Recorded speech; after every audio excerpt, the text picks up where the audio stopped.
Senator Amy Marcos shares the three key legislative measures she will prioritize if re-elected to the Senate. Una-una, yung universal national minimum wage, pantay-pantay. Wag nang ilugi, walang iwanan sa probinsya. Tulong, ayan, nabanggit ko kanina, magbigay na ng sahod sa mga nagtatrabaho sa agrikultura.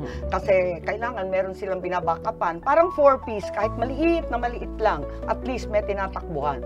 At ikatlo, yung regional medical specialist centers. Tagal na natin sinasabi.